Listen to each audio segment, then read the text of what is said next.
Hi everyone. So a couple of weeks ago I did an interview with Jane Collins talking about menopause, and the topic is so important and has such a stigma in our culture that I just thought we could talk more about it. And I'm sure we're going to talk heaps more about it, but I just thought we could explore a little bit further. So I passed by a bookshop last week and I found this book, which is Dr. Christiana Northrup's new book on the secret pleasures of menopause.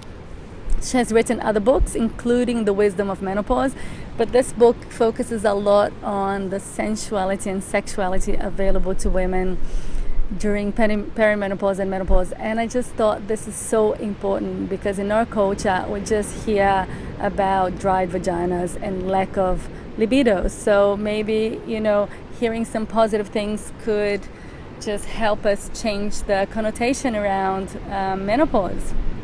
So I just thought I underlined a few bits, and I just thought I'd read some parts that caught my eye. So basically, she talks about, so when exploring the symptoms of menopause, she says here, think of it this way.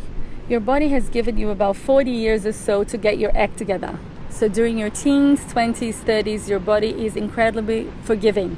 You can have, be overstressed, overworked, drink too much, smoke, under-exercise, and eat a poor diet. And you may still be able to keep an okay health. But basically, if you carry on doing that during menopause and perimenopause, you just won't be able to. Your body will demand that you change your lifestyle, which is actually a good thing. And that includes also your emotional balance. So if you're in a relationship that's fulfilling, if you're doing a work that you like, all that kind of stuff is going to tremendously impact your health and the way you experience menopause as well.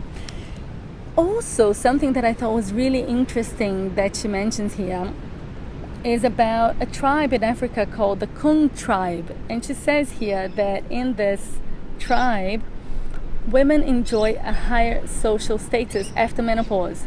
So as a result of that, instead of dreading it, they very much look forward to it. She also mentions here, I'm going to read, that the entire culture is in agreement with this belief.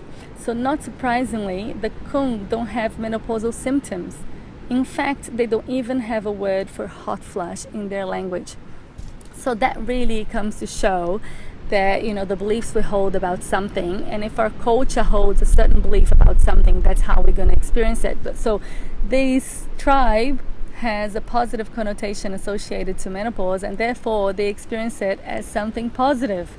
It's really important message right there. So I invite you to think about that. So another paragraph I underlined is that she mentions here, the truth about this time of life is that when you have the courage to change your beliefs and behaviors so that you speak your truth and dare to cultivate pleasure instead of stress, you have the power to create a life of unbridled joy, unlimited abundance, and vibrant health. That absolutely includes having the best sex of your life. And that's something that we totally don't associate with menopause. So, I really invite you to think about that and maybe potentially get this book to, get some positive ideas about menopause. That's so, so important. So another thing that she mentions, there are a few, she goes through a lot of topics and different ways that you can experience menopause in a better way. But there are some things that caught my eye, and one of these include practicing forgiveness. So basically, how holding grudge or holding resentment really just impacts your body. It has nothing to do with the other person. So really learning to let go of that resentment is really going to impact your health and the way you're going to experience life and menopause. So practicing forgiveness of self, forgiveness of others is a positive thing. She mentions on the book. She also talks about practicing your sensuality and sexuality in a more liberating way, which is great and so liberating. It's so good to hear hear that, especially starting at the age of 50. It's not just the age of 50, but from 50 onwards, so that this whole new world of pleasure and ecstasy is available to older women. It's just a great thing to hear. She also mentions how sexual pleasure is directly linked to health, so having more pleasure and will directly impact your health. So there you go, no more excuses.